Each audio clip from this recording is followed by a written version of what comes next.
তো সাজারি দিন, আপনি তো সেই কথাই বলবেন। যাক এই বসো বসো বসো বসো।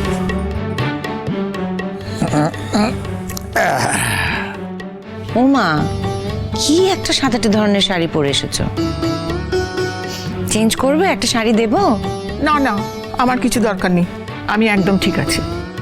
তা তোমার রান্না বান্নার কি খবর? কেন, আপনার কি খিদে পেয়ে গেছে নাকি? পুজোর আগেই কি খেয়ে নিতেছেন নাকি? আপনি বড্ড আজে বাজে কথা বলেন দিদি, এই জন্যে না আপনার বাড়িতে আমার আসতে ইচ্ছে করে না। ডেকে নিমন্ত্রণ করে এনে অপমান করবেন না। কি হচ্ছেটা কি মা এসব?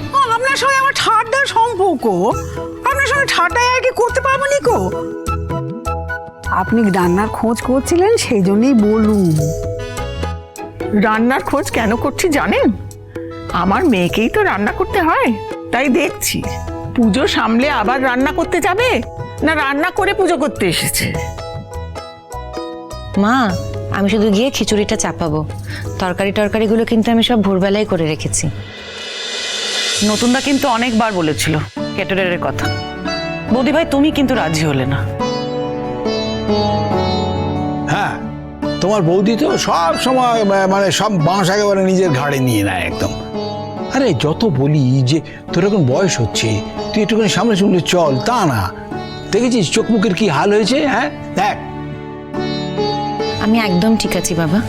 কিচ্ছু ঠিক নেই মা, আমার চোখে ধুলো দিতে পারবি না। কি বলতে চাইছেন কি? আপনার মেয়ের খুব খাটনি পড়ে যাচ্ছে। বৌমা, আজ খিচুড়ি আমি রান্না করব। আপনি এত ভাবনা চিন্তা করবেন না তো মা, ও খিচুড়িটা আমি ঠিক করে নেব। আর মা, বাবা তোমাদের বলছি, পুজোতে এসেছো, তোমরা তো ভাবনা চিন্তা করো না, তোমরা আনন্দ করো না, পুজো দেখো। বুড়ি তোকে নিয়ে মা সবসময় চিন্তা করে, এটুকু বলবে না? আমি তো সবসময় বলি জানো তো, যে মা বুড়ির সংসার বুড়ি ঠিক সামলে নেবে, আপনি এত ব্যস্ত হবেন না। কিন্তু মা তো আমার কথা শুনতেই চায় না, জানো তো। বাবা আর মা সারাক্ষণ তোমাকে নিয়েই কথা বলে। হ্যাঁ, আমার পিন্ডি চটকানো ওনারা, তাই না? শুনুন বিয়ান, আপনার সব তামাশা আমরা নিতে পারবো না। অনেক তামাশা আমরা নিয়েছি, কিন্তু এগুলো নিতে পারবো না। এগুলো আমাদের শিক্ষাও নয়, এগুলো আমাদের রুচিও নয় যে আমরা আপনাকে নিয়ে আমাদের বাড়িতে বসে আলোচনা করবো। হ্যাঁ, আমাদের মেয়েকে নিয়ে আলোচনা করি, সে তো আমাদের মেয়ে। বুড়িকে নিয়ে তো আমরা আলোচনা করতেই পারি। মেসমশাই, আমি না সত্যি সত্যি বলেছিলাম যে আজকে অনেক লোকজন আসবে, রান্না ঠাকুর রান্না করে দিয়ে যাক। মাসি যে রাজি হবে না সেটা আমি জানতাম, কিন্তু এক্ষেত্রে আপনার মেয়েও কিন্তু রাজি হয়নি। আমার অসুবিধে হয় না, আমার ঠাকুরের কাজ করতে খুব ভালো লাগে, তাই করি। তোমার মাকে এসব কথা বলো, তোমার মা তো এসবের বেশি পাঠ নেই। কি পাঠ নেই? কি বলছেন আপনি? মাসি, না না না না না না কাকিমা, আসলে মা বলতে চাইছেন আপনাদের বাড়িতে তো এত ভোগ টোক হয় না। মানে এই যে আমাদের বাড়িতে যেমন ঘন ঘন পুজোর রেওয়াজ আছে না, আপনাদের বাড়িতে তো আর অত। আর দেখুন, বৌদি ভাই ভালোবাসে বলেই হয়। বৌদি ভাই যদি না চাইতো তাহলে মা জোর করলেও এই এত বড় করে ধুমধাম করে করা যেত নাকি? বলো কি কাজ করতে হবে বলো। ভালো আছো? তুমি কেমন আছো? ভালো আছি। দিদি কেমন আছিস মিটিল? ভালো আছি দিদি। আমি তো জানি আজকে তোমাদের সাথে দেখা হবে। দাদা তুমি কেমন আছো? খুব ভালো আছি, তুমি কেমন আছো? মা নিয়ে এসছি। মা আমিও করেছি, কিন্তু এই দেখো। হ্যাঁ, ডাবটা ধরেছিল আর ডাব থেকে জলটার মধ্যে ঢেলেছে, ওইটুকুই করেছি।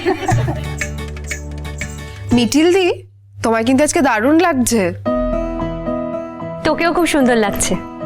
আজকে পুজো বলেই আমি এরকম একটা শাড়ি পরলাম। ও কাকিমা, কেমন লাগছে আমাকে? দুর্দান্ত লাগছে, একেবারে বনগাঁর প্রতিপিসির মতো লাগছে। কি বললে?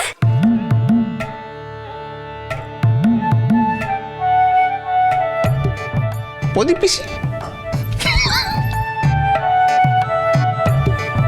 না রে মা, খুব ভালো লাগছে তোকে, খুব। মিঠিল, তোমার কি খবর? চেম্বারে পেশেন্ট কিরকম হচ্ছে? এই চলে যাচ্ছে মামি। তোমরা ভালো আছো? এই চলে যাচ্ছে। বুবলাইয়ের পরেই তো তোমার লাইন। এবার কিন্তু তোমার লাইন একদম ক্লিয়ার। লাইন ক্লিয়ারের জন্য আমি খুব একটা ব্যস্ত নই মামি, আর আমার মনে হয় বাবিলও খুব একটা ব্যস্ত নয়। দেখো, সময়ের জিনিস সময় করে ফেলাই ভালো। সময়ের ধারণাটা বদলে গেছে মামি। এই যেরকম ঠাম্মির সময় যে সময়টা ছিল সেটা তোমাদের সময় বদলে গেছে, আবার তোমাদের সময় যে সময়টা ছিল সেটা আমাদের সময় বদলে গেছে। বাবা, এবারের ভাবি ছোট বউ তো খুব টকটক করে কথা বলে। হ্যাঁ, কথা সাগো সব এক একজন। এই কি রে, তো সৌর বাড়ির লোকেরা কেউ এলো না তো? আমি কি করে জানবো ঠাম্মি? তোমরাই তো ইনভাইট করেছো, তোমরাই জানবে। নতুন ঠাকুরপো, হ্যাঁ বলো। তোমার দাদা বৌদিও তো এখনো এলেন না। হ্যাঁ, আমরা তো বলেছিলাম আসতে, তারা তো বলেছিল আসবে, বৌদিও নিশ্চয়ই আসবে। হ্যাঁ, সেই আমি তো তোমার বাড়ি গিয়ে বলে এলাম, তুমি তো ছিলে। তারপর তুমি একবার ফোনও করলে, ভাবছিলাম তাই আরেকবার। বৌঠান, আমরা তো আমাদের কাজটা করেছি, আমরা তো নেমন্তন্ন করেছি। এবারে তারা আসবে কি আসবে না সেটা তো তাদের দায়িত্ব। আমরা ভেবে কি করব বলো তো? তুমি নিজের কাজ করো। সিডনি মাখা হলো? হ্যাঁ ঠাকুর মশাই, এবার দিন আমাকে। হ্যাঁ বলছি কি, ওই ঠাকুরের সামনে দেবেন বলে একটু অল্প করে আপনাকে মেখে দিলাম, আর বাকিটা আমরা আস্তে আস্তে মেখে নিচ্ছি।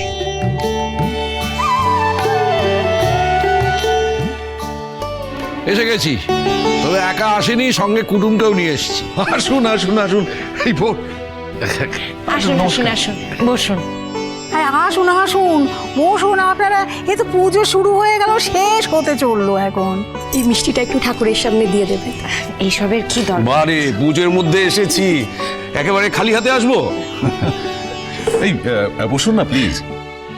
বলছি যে আজকের দিনটাতে তো মেয়েটাকে একটু আনতে পারতেন। আপনাকে তো একদিন বলেইছি দিদি, আমাদের বাড়ির রেওয়াজ একটু আলাদা, আমাদের বাড়ি এত মডার্ন না। হ্যাঁ জানি, তাও ওই বিয়ের তো আর কটা দিন বাকি আছে।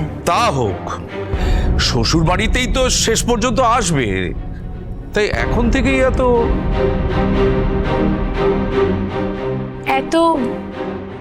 আদেকলাপনা আমরা একদম পছন্দ করি না।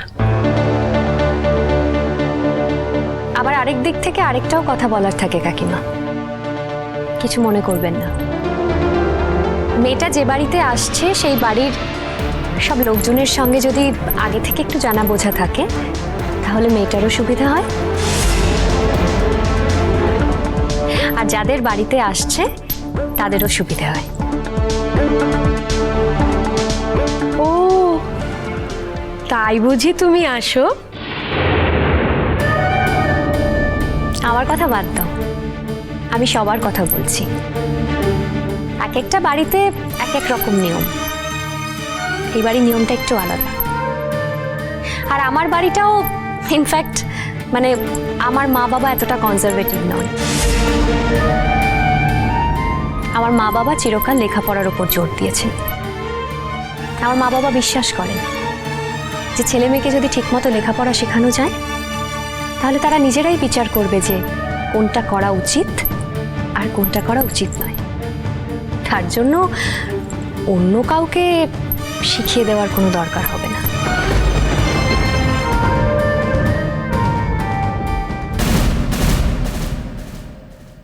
ও আমাদের বাড়ির ছেলে। আপনাদের বাড়ির ছেলে তো এখন আপনাদের বাড়িতে থাকে না। থাকে না বলবো না, থাকতে পারে না। নতুন ঠাকুরপোকে আমরা কোনোদিন জোর করে আটকে রাখিনি। আমাকে একটা কথা বলবেন, আপনাদের সমস্যাটা ঠিক কোথায় হচ্ছে বলুন তো? আমার মনে হয় এখনো সময় আছে, এই বিয়েটা ভেঙে দেওয়া উচিত। চিরসখা হে